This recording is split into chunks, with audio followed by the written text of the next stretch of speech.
Welcome to this explainer. Today, we're jumping right into something that's going to completely flip conventional wisdom totally on its head. You know the old saying, right? If you want to be great, you've got to specialize early.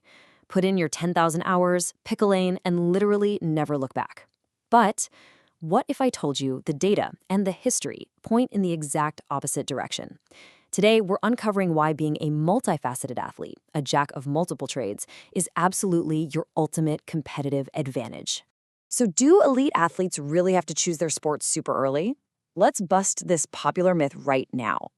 There's this huge, almost overwhelming pressure on young athletes and their parents to just drop everything and focus on one single path by age 8.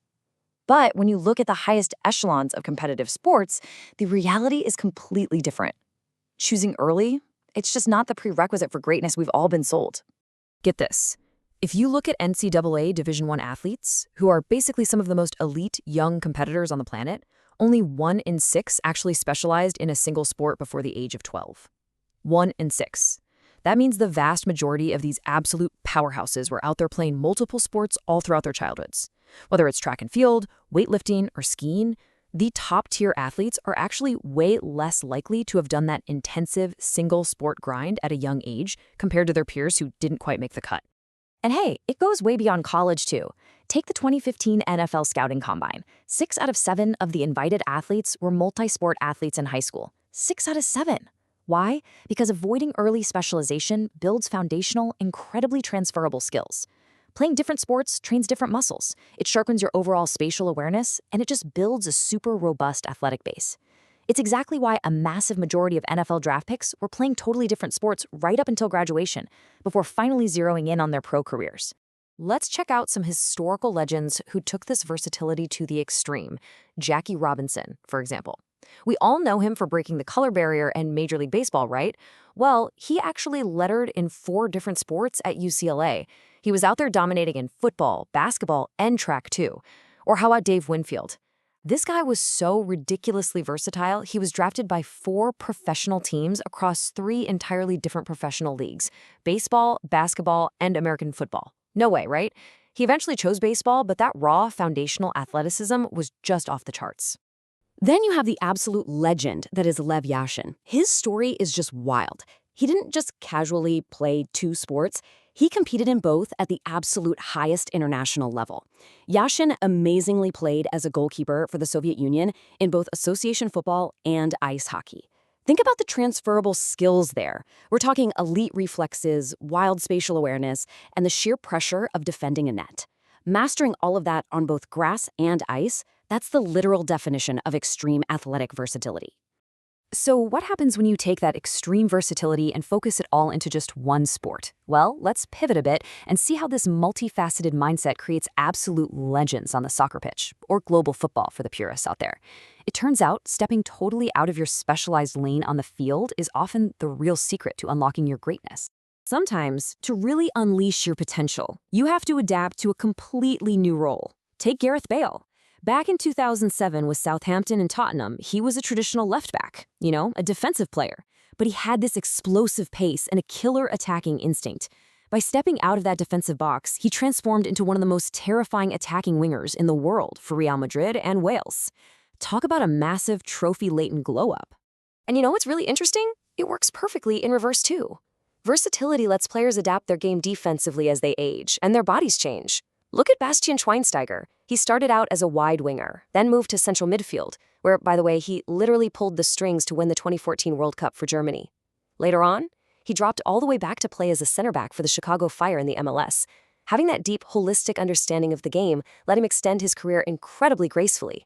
Then, of course, you have the ultimate utility players, the guys who can do it all, wherever, whenever. James Milner has played quite literally every single position on a football pitch except center back and goalkeeper.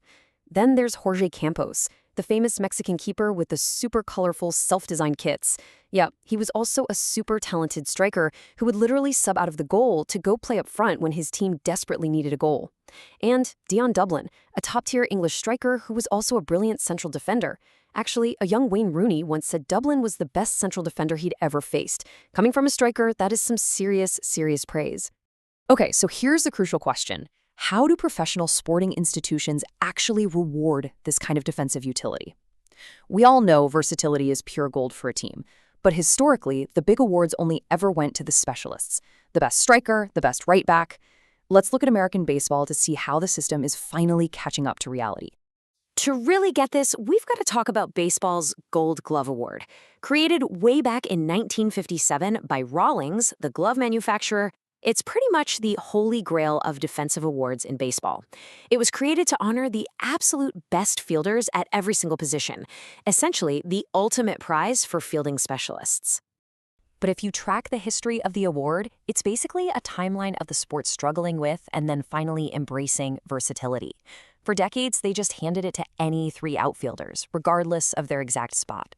Then, in 2011, they swung hard back to specialization, breaking it down into distinct left, center, and right field awards. But the real game changer happened recently. In 2022, they finally introduced a gold glove specifically for the utility player. Now, to understand why that 2022 Utility Award is such a huge deal, you have to know how standard gold gloves are actually voted on. Historically, it got a lot of flack for being a total popularity contest. Critics argued managers were just voting on a guy's reputation, or weirdly enough, how well they hit the ball, instead of their actual defense. So in 2013, they tweaked it. They added a 25% statistical weight from the Society for American Baseball Research, or SAB for short.